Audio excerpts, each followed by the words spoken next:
So it's important to keep the reading going, right? Because that's putting into practicum what it is we're working on. And I had you working on the 3 camps out of Mitch Peters, intermediate.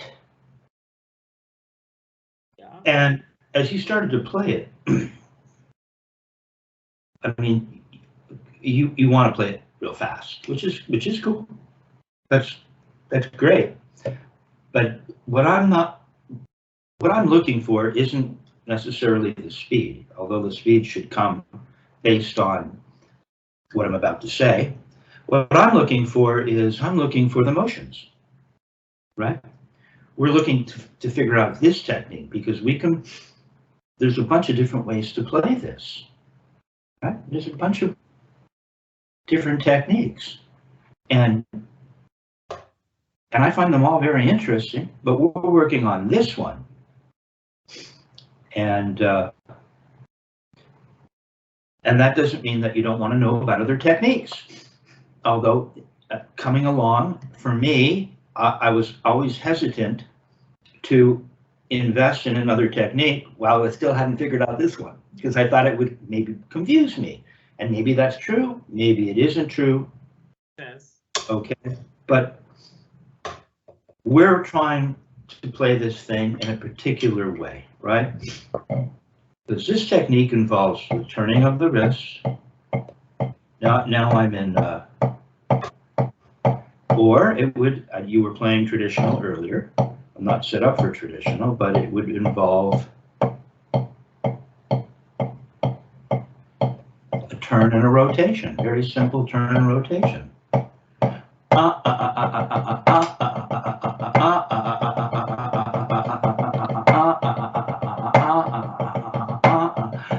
I'm just looking for a particular. They're just roll strokes. We're looking for. Okay, so I really want you to be right in the center, and so all that really is I don't move on because you really, as you said, you really haven't practiced this yet. So I'm going to reassign this to you. But we're not looking for you to just blow through this thing, trying to get it as fast as possible, when you're not really feeling the technique that we're looking for. So,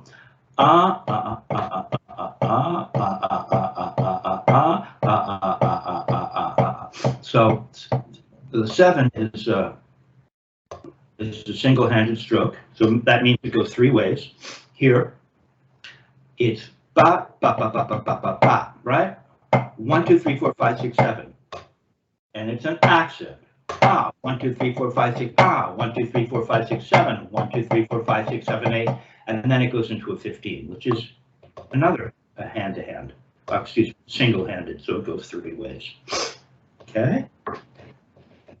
And really, all this is, Ruff. All it really is it's 1, 2, 3, 1, 2, 3, 4, 5, 6, 7. 1, 2. That's all it is.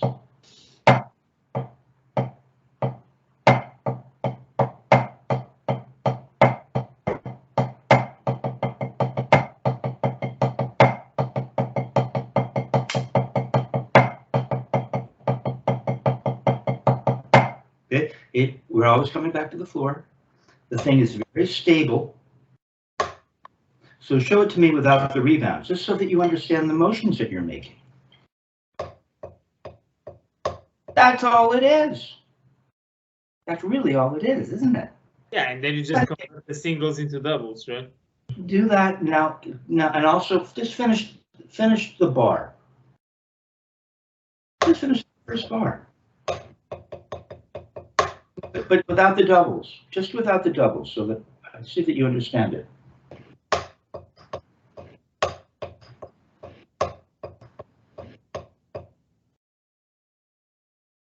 Wait, you didn't finish it out though. You didn't get back to the next accent.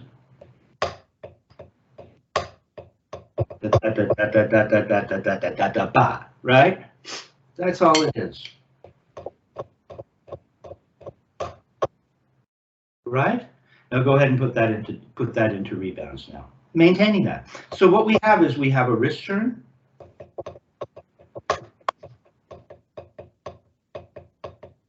It's already better. It's already better.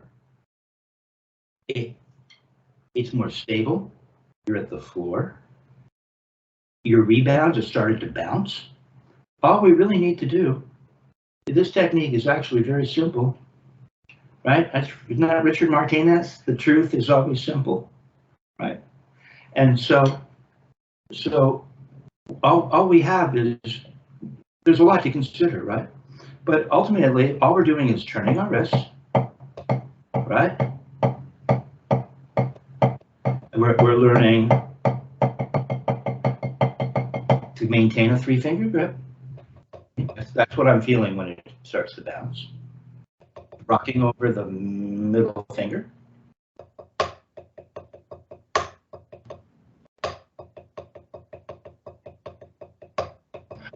And then we have one other thing, right? Which is also just a wrist turn, right? We know that this is just a wrist turn. And watch, so is this.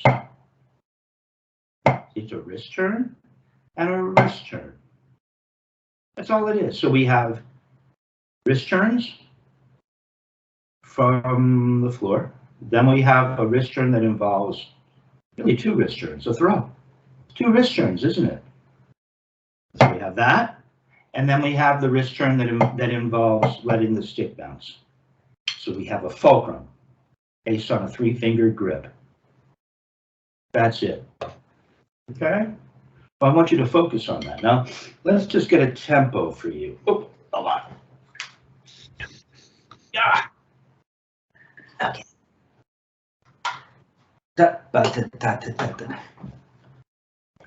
So for those singles to turn into doubles, it has to be at a certain tempo or it won't feel natural. So 72 might be a good place. So we're not looking for major speed. We're looking for, this is a motion, isn't it? Isn't this a motion? We have this motion, then we have this motion. We have this motion with a rebound. That's what we're dealing with. Here's another caveat to consider, and I'll make sure to mention this in the notes. And Dick would say that's why this motion is so important, to get this motion leading from the wrist, because he'd want you to get the bottom of the bead on the upstroke. Because if you lead with your arm, they get the tip. You can't get the bottom of the bead if you don't lead with your wrist. And I mentioned it because it's something that's important to consider, but it wasn't a problem for you because you weren't getting the tip. But notice that you're not getting the tip, okay? All right, so you can run this up 72 to 80. If you really feel comfortable, have fun and do what you want with it. Dick Wilson would be careful not to prescribe tempos for reading. Sometimes tempos make sense, or certain things that should get up to certain speeds. We're not there yet right now. Just want you to work through this with using this technique, using these motions that we're talking about. Right? Okay, cool. Mitch Peters, Roman numeral 6. 3 camps, variation 1. It sounds so formal, doesn't it? We just want to play drums. What am I doing with the? All right. So, okay, we looked at the tap rough, didn't we? We did. How's that coming along? Where did you work on that? What did you get that up to? Well, you prescribed me, I think, 92. Did you get it up to that? I did, yeah. It's not hard. Mm-hmm. Go ahead, let's hear that.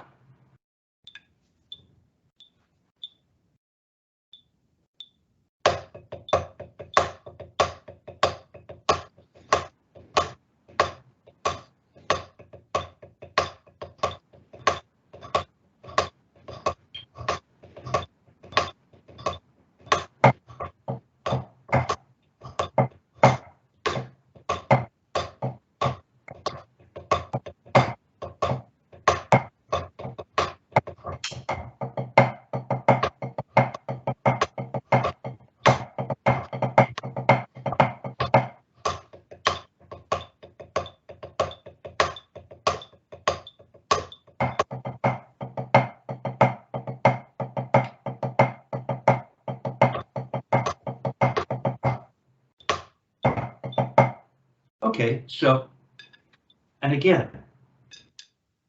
all that's really happening is we've got but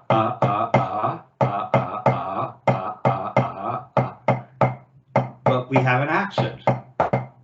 So clearly, if we're going to play this just with a regular wrist string, it would just be this, wouldn't it? Now, how can we maintain that and also include the accent?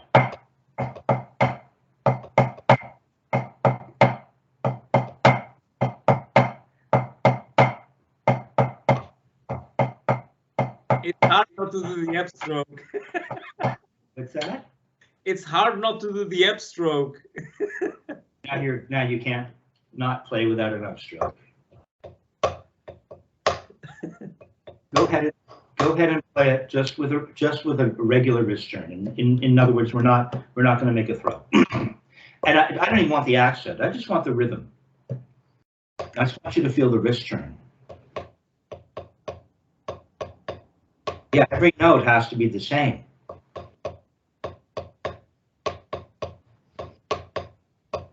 Yeah. Now notice that the arms are very relaxed. You have a floor, and you have this wrist turn. Right? You have a wrist turn. What does wrist turn look like in slow motion? No, just in the air.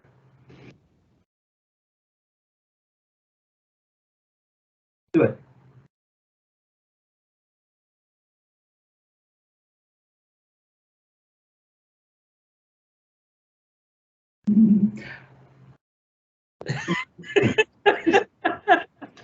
It's a little bit like, is it kata, karate? Yeah. They learn to the crane. I don't even want to try to. I'm not going to do it, but right, they have these positions so that they train the body how to move through the atmosphere. And it's a little bit like air drumming, maybe. Yeah, and the stick feels heavy. That's the thing. That's good because, yeah, that's a Richard Martinez thing. The stick wants to do this, right? Yeah, this is hard. You have to hold this chunk of wood up, right? You've got to maintain this position because it really wants to do that, doesn't it? Yeah. Yeah, hold this up now, and notice it really wants to just right? Even here, it really wants to fall on the surface. Oh yeah, 100%. Does it? It just wants to fall on the surface. Okay, well, we're not letting it. We're holding it here. And then we play our note, and then we have to come back to the surface and hold it up again. Okay, so that's a good observation. Now, I noticed that when you did this in the air, it was a little bit less fluid than I think it should be. There's stuff you can learn doing this. It's better. The stick is just laying in my hand, but I'm aware of a 3-finger grip and the fulcrum. Right? Fulcrum potential. And you'll notice when you first did it, Ruff, I'll hip you to another consideration. When you first did it, it wasn't bad, but you were,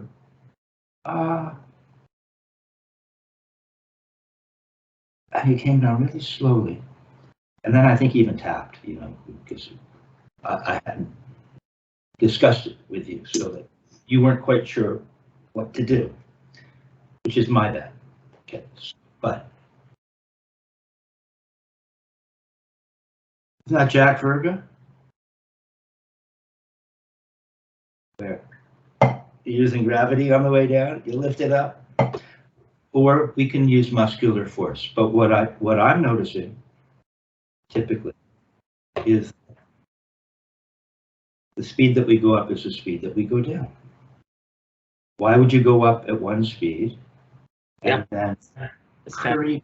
It's not fluid. Do it again. Same speed. Now you're coming down faster.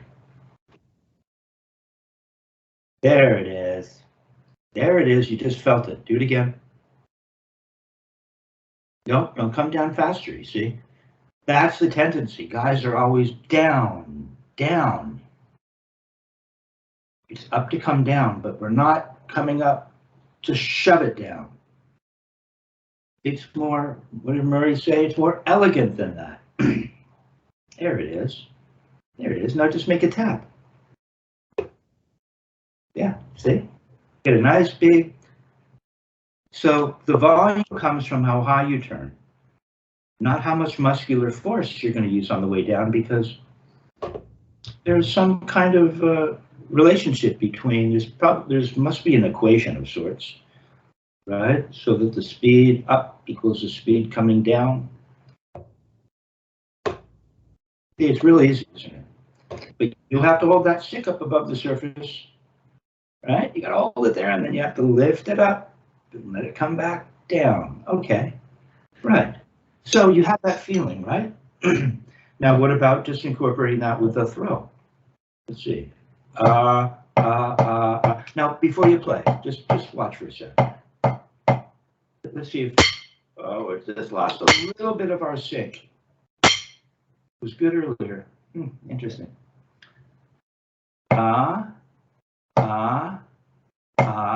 So you can see the speed up and down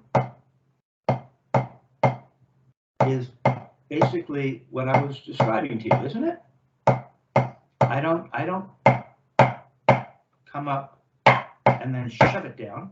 That hurts. That actually just hurt. Right? We lift it up. Now, if we kept this going and just introduced emotion, it really feels very risky. Try that. Just keep that going. Don't change height or anything. Keep the wrist turn going just as I described, and then just include a motion. First, get it without the motion. See, the motion has already changed what you're doing. Turn a little higher, and just go shoving the thing down. You're moving it, just moving it through the air. Now, we're turning higher, Ruff. Remember?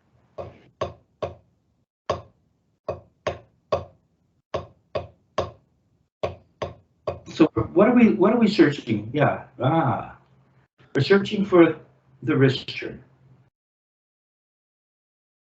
That's what I'm hipping you to right now. You have to keep that going. Showing you another approach to it to get to it.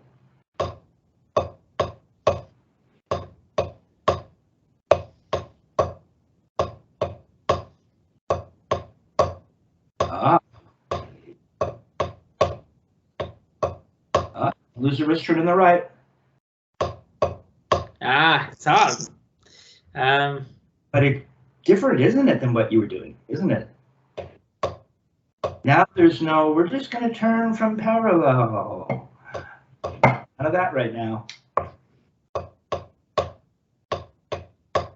It's just your wrist turn.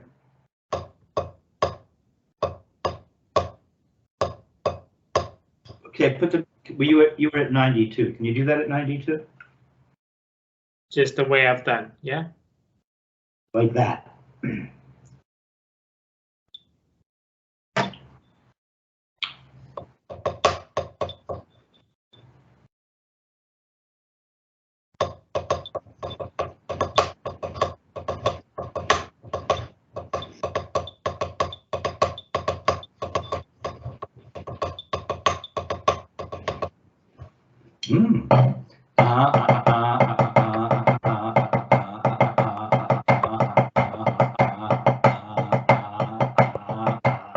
Okay, more like this, isn't it? Ruff.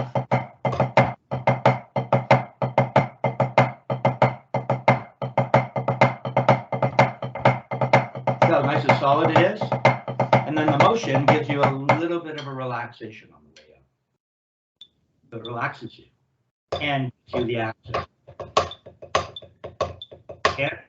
Can't lose the wrist turn. Right? We're not doing it that way. We're turning.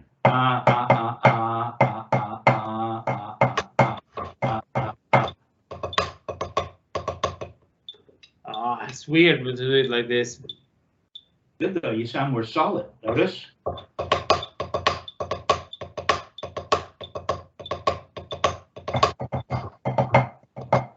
Now we could do it like this, right? We could do it like this. Just look, now I'm dropping it from parallel.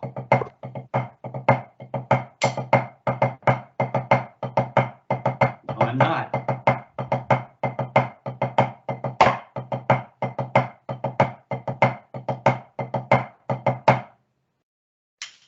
Okay, now go ahead and play it the way you want to play it, which is the notes in between are more quiet, and you're just dropping it from parallel.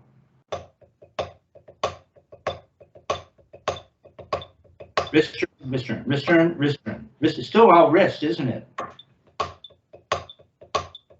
All wrist. Once you're playing on a dime, or at least on a quarter, on a Canadian loon, a little bit bigger.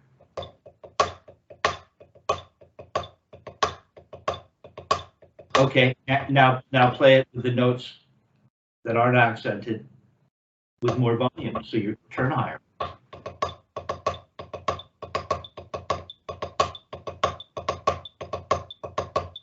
Good, Ruff. It's good, man. Okay, so I want you to introduce playing it that way this week. Yeah. Okay, so you can do that. Not out of your wheelhouse at this point. It's just a wrist turn. Good. Okay, now we're going to take a look at the four-stroke Ruff. Now you'll notice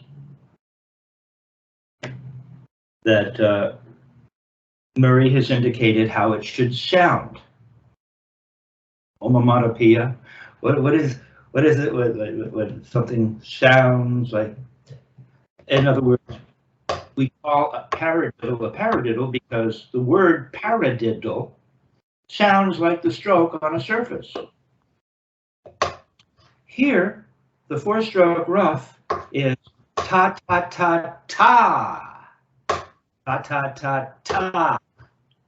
3 lowercase ta, and then capital Ta for the accent. Ta ta ta ta. Okay, now you like to play everything really fast, and I recommend, see, right? If I was going to look at this stroke, yeah, I'd want to think about it.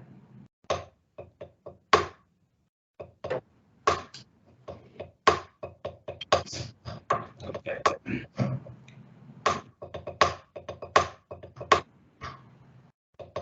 I think I have a feeling you like the Ruff, the four-stroke Ruff. I can already tell. Hey, look. What we were just working on. Could do it that way.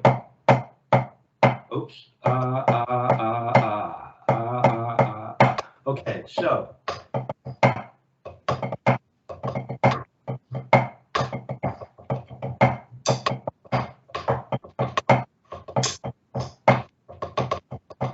So for me, and I think Dick Wilson used to teach this. It's interesting. I think he'd have me. My previous teacher told me, yeah, they're all about that.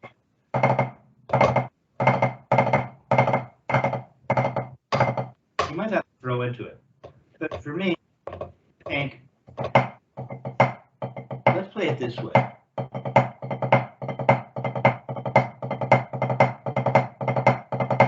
let's play it that way. So we rebound or no rebound?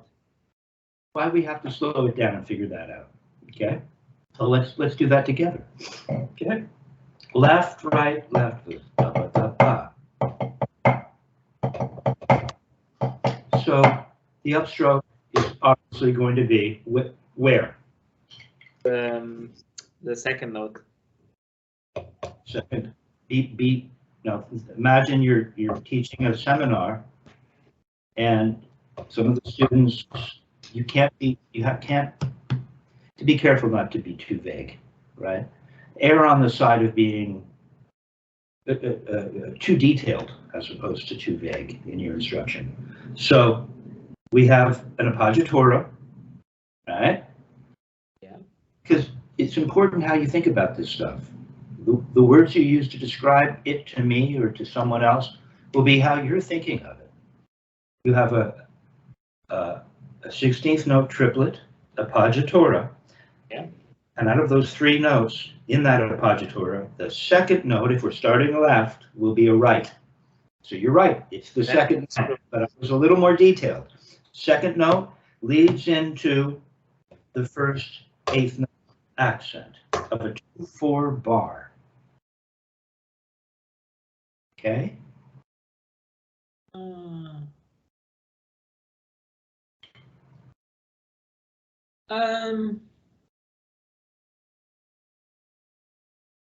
Yeah, I'm thinking that, when you were doing with rebounds, that's a bit weird because how can you do the upstroke with a rebound? Well, that's what I'm saying. It would be different. We can look at that as well. But okay, there are different ways to play these strokes. And so maybe it wouldn't have you see? So that's why you want to think about this stuff. Yeah. How we can play this. I suggest, see, like we played the tap Ruff in two different ways, didn't we? Mm-hmm.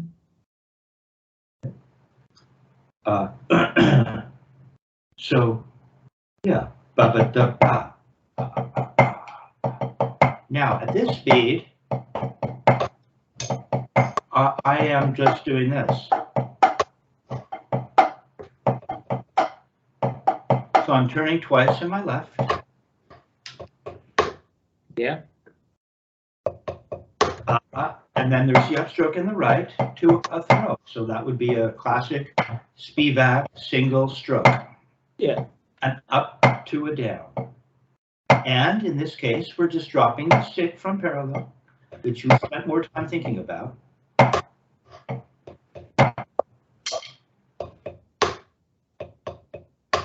Give me the single stroke. No, a single stroke. Now we've got to be careful about defining our terms. Remember, the single stroke is very specific in that it involves 2 of Murray Spivack's 7 basic strokes. It involves the upstroke and the downstroke. He thought it was so important, Ruff, that he named it one thing, and he called it the single stroke. So just show me a single stroke in the right. No, okay, you don't know what a single stroke is. Totally cool. A single stroke is it single? Go ahead. Come on, I know what a single stroke is. Come on. It's not what you just did. And it's okay to get terms mixed up. That's a single stroke.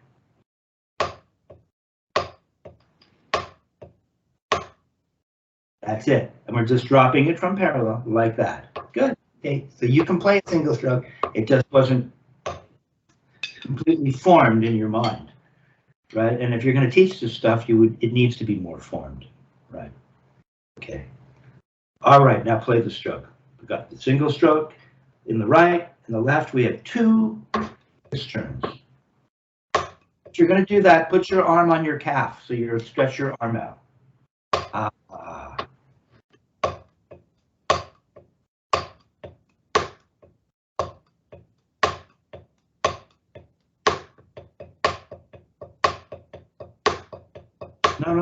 No, you're creating a new stroke. You're playing another Murray Spivack exercise. You're playing the up and downstroke exercise, which is cool. You see how this stuff does? Okay, come on, give me some slack. You gotta play the rest. You're not playing a 4-stroke Ruff. Like, there's no slack. You're either playing a Ruff or you're not.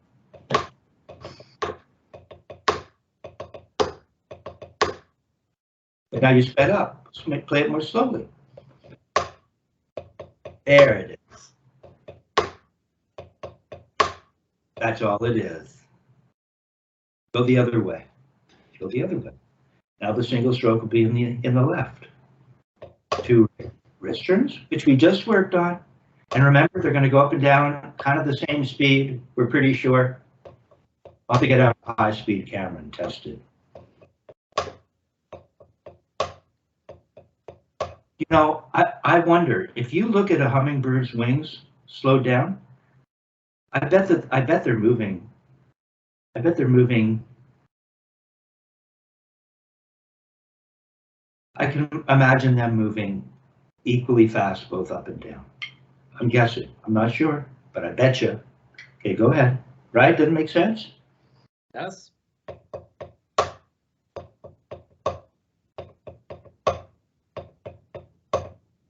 Isn't that what happened at some point? They finally took the time to actually, or maybe the technology developed, where they were finally able to photograph and slow down a horse's running. And they noticed I believe, I've got to be careful. And they noticed that at some point, Ruff, that all 4 hoofs were off the ground for just a moment, where they're like up in the air floating, I think, if I recall, you know. So maybe if we slowed everything down, we'd learn more about what it is we're doing here.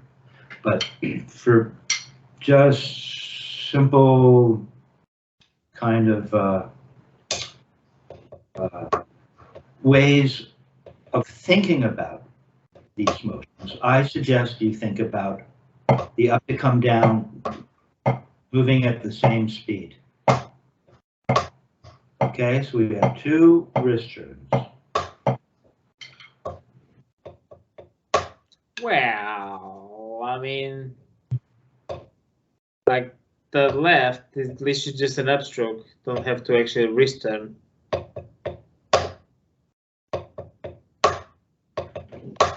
Okay, so that's confusing to you. I totally get it. Let's see. How would you describe? Like what the point I'm trying to say. One thing is to do this, the other is to do this. Well, look, let's just play a little note from parallel for me. Oh, just a little note here. There it is. You're turning your wrist. And you're coming up and down. Doesn't it feel like what we just talked about? Go ahead, do it. Ah, okay. If you want to interpret it that way, sure. It's real small.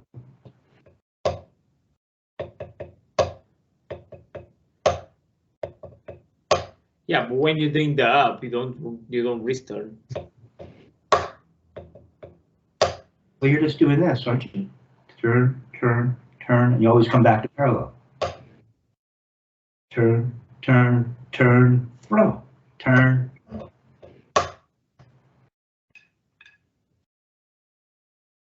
Yeah, it's a release squeeze, right? I don't know about the release. Just keep this simple right now. Okay. Be special about this for a minute. Just really keep it simple. Okay? Just these general principles that will help guide us through what seems very mysterious and yet is more simple than most people realize. Now we do it. Okay, so we have ba ba da ba ba da ba ba da ba ba da ba.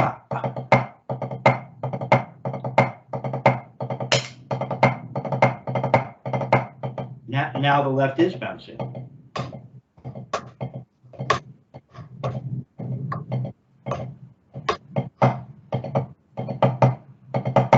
Oh, and the wrong one.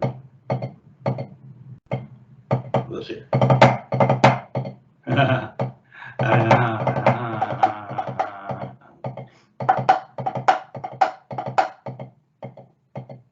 see?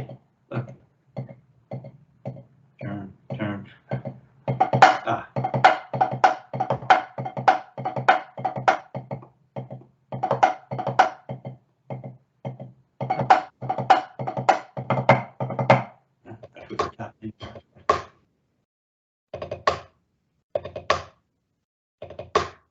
Yeah, actually you can pull it off.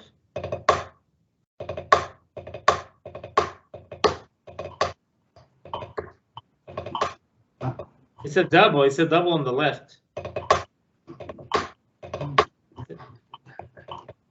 I was somewhere up, maybe. Yeah, so it's double on the left and a single stroke on the right. Where? Oh, let me see it 104.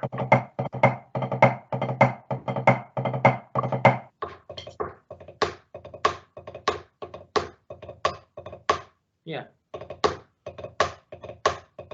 No. Ah.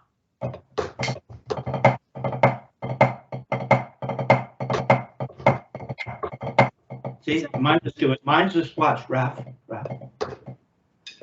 You end up, your left ends up here.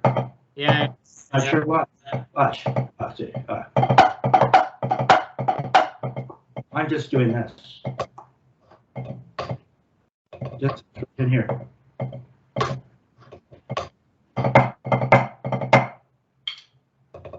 It's actually good exercise to control doubles, actually. Jesus, telling you. Oh, it's gonna connect. To get them all straight. Yeah, but you're doing this big turn in the left. It's tiny. Tiny. Okay, fine. Okay, oh. Okay, now go ahead. Come along now. Put the metronome at 104 and see if you can play it. I like this exercise, it's good.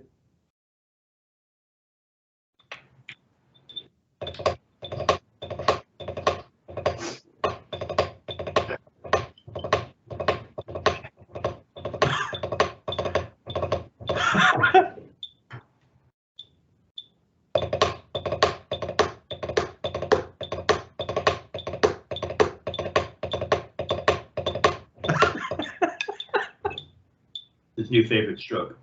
Good. Ah. It's in these moments that you understand that, yeah, it's really all in the brain. Like it had nothing, no muscular thing going on really. It's all about like just like it was just my brain frying really. Okay, now, I'm going to ask you for the discipline of keeping those. We can play this stuff in different ways, but for today.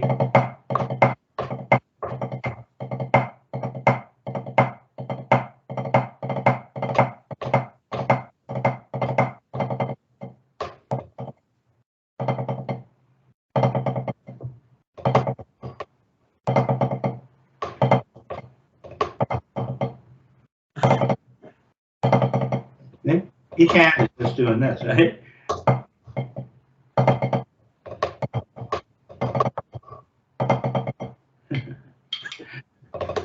Okay, right? Okay, see, it's all connected. Play without accents too. Okay, so now let's take a look at last iteration. Okay, so you can get this up to 104, but I want you to have the discipline to not to keep the left close to the surface when it starts left, and then to keep the right close to the surface when it starts right, right?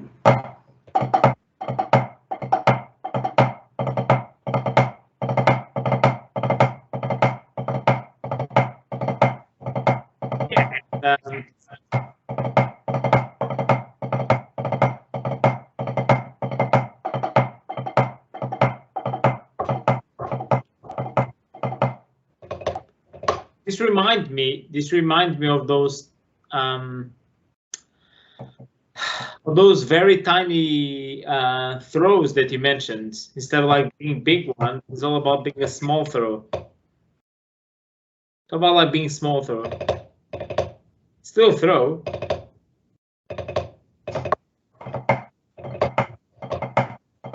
We could also make that bigger, depending on the speed.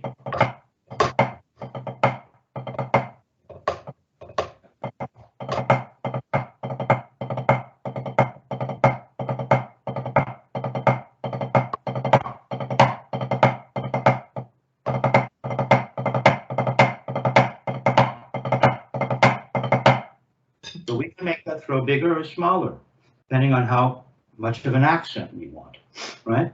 Because height of turn or throw is going to determine how much volume we're getting. Okay, now there's another iteration, right? There's another iteration. Yes, there's a third iteration. I know you're going to love this one too, Ruff. I'm sure you will. You're going to get to work in another one of the 7 basic strokes, right? So where is the other iteration? This is all I have. Down at the very bottom. Ah, okay, yeah, no, fair, yeah. It's different. Okay. Now you're rearranging where that double will be. It's just another double. So it's the same, but instead of a single, it's a double. So let's slow it down.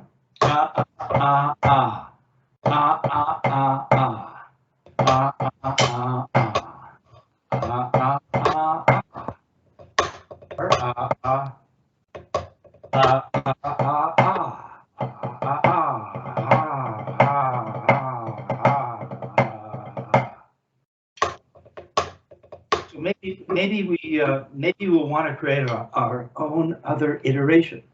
Maybe it'd be cool to practice is just going one way. See, it keeps going back and forth, hand to hand. But maybe, let me see. See why they don't do that.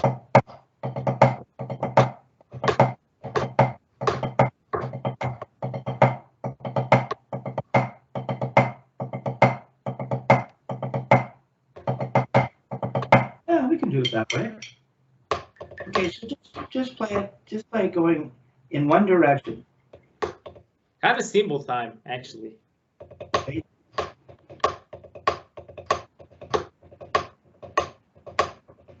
Okay, but I'm not sure.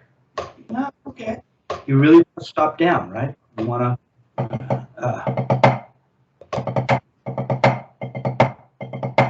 It stops.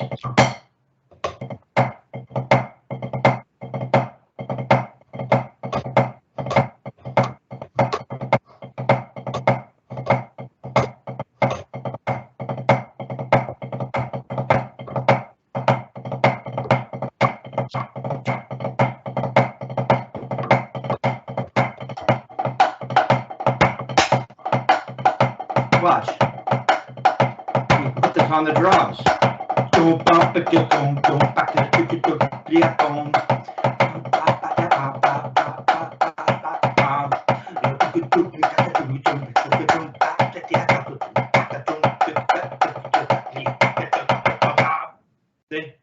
It become music. Put that on the drums and move it around, and people go, "What on earth is Ruff doing?" And as Dick would say, "It's nothing. I'm just playing it."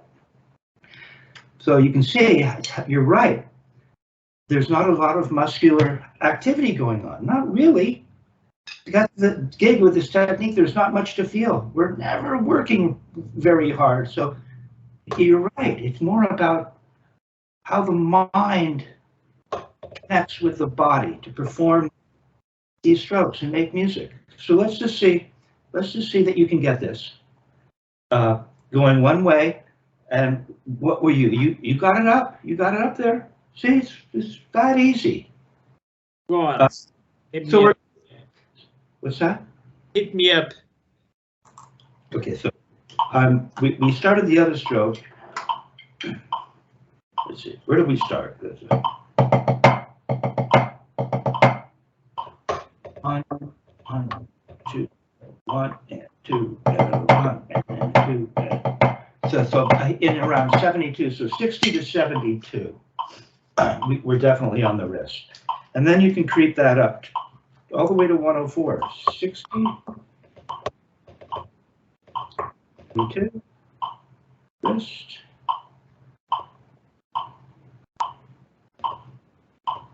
Oh, no, and the tap rough was, we got the tap rough up to 104. And then we got this up to 104.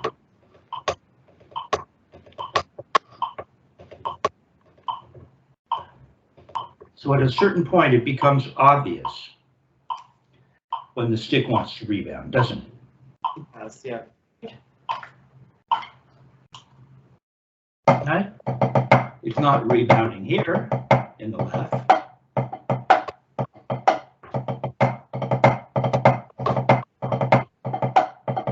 There it is. About there.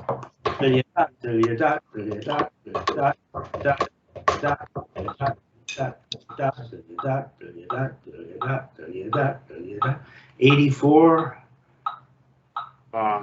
86, he wants to start to rebound. Okay, so you notice that as you, and I'm going to just give you a wide span of distance between the slowest tempo and the fastest tempo, and you're going to creep that metronome up and have fun experimenting with these strokes. Yeah.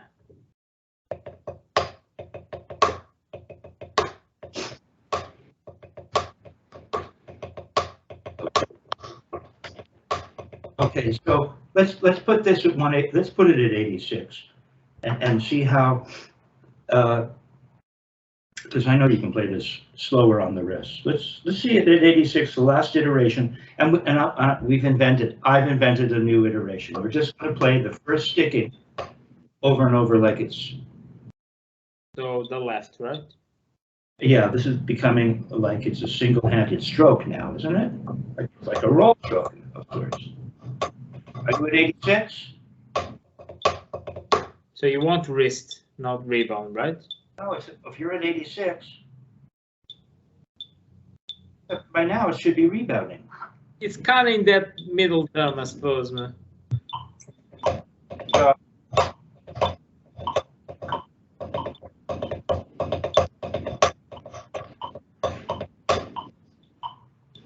I think I'm actually at 88 or 92 would work.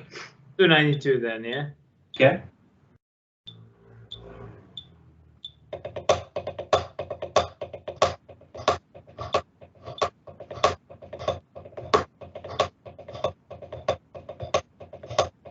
Okay, go the other way.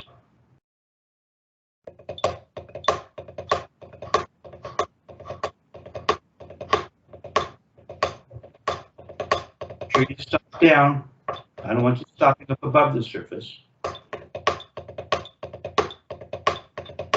Now go both ways. Here, you're at the floor. Good.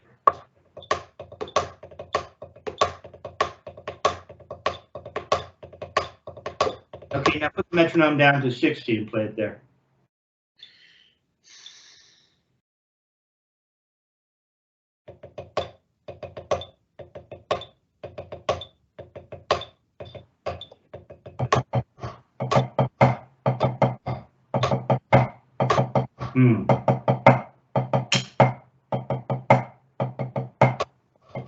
I still want to rebound it.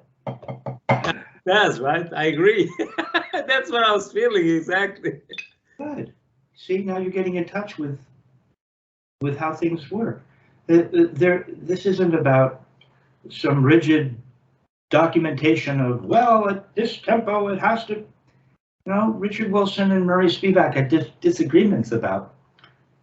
They had tempo disagreements, Okay, put it down to 52. Let's see what happens at 52.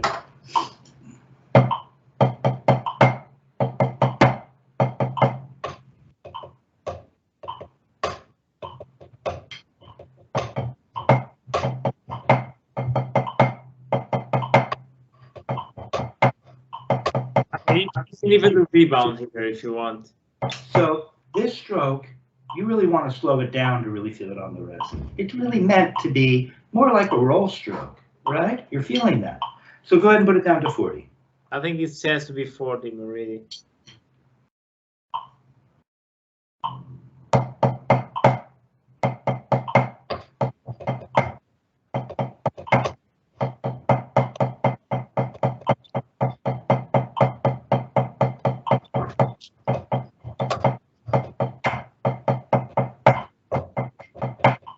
Turn that into a roll stroke. Okay, so that's pretty easy, isn't it? Yeah. You're turning your wrist twice.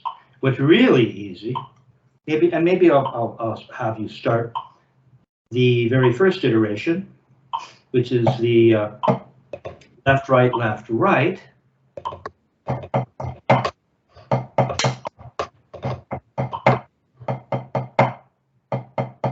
Boy, how easy is that?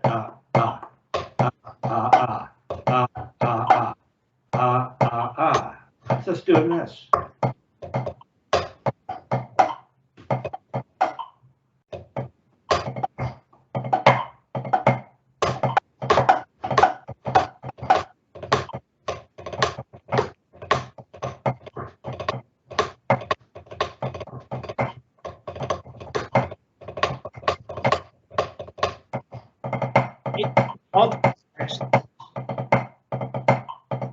And then it becomes a rebound.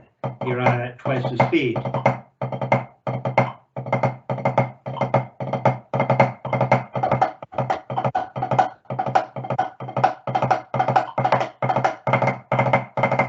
Now I'm throwing.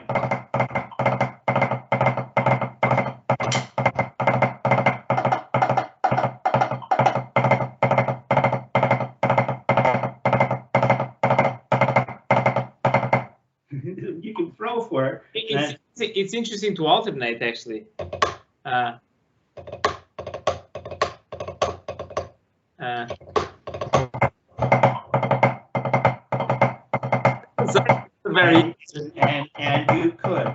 you could, and we could also.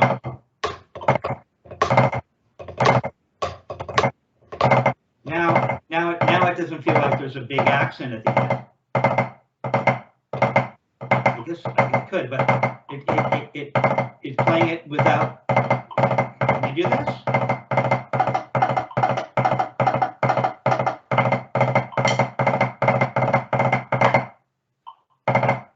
You do that? Go ahead and try.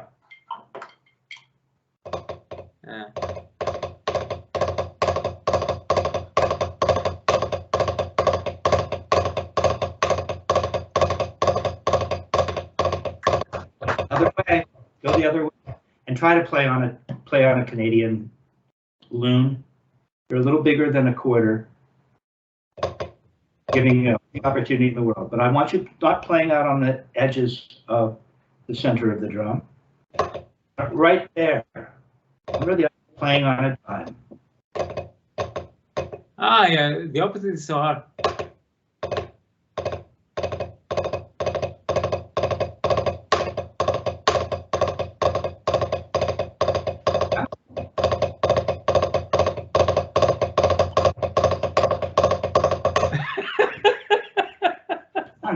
It starts to feel really good in the hands and in the body, and to the ear.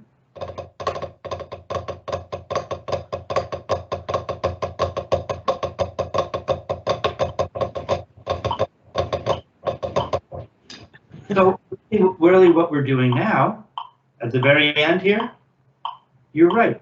There's no upstroke. And now we're into like the 92 where it starts to want to rebound. And then you got that up, we're probably up at 132 or something. Okay, so 90.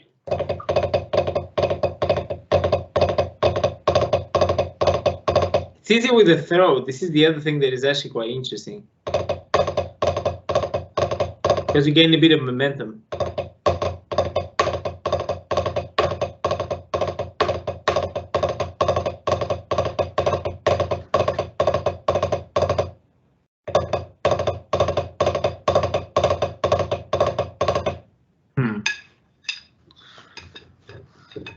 And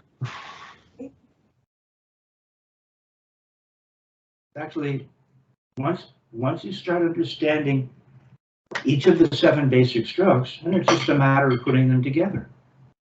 And as Murray Spivack says, you've heard him say in that video with Louis Bellson, you see, it just makes the whole thing much easier to understand. And he's right. It's actually very simple. And you're exemplifying that. It's a good job today.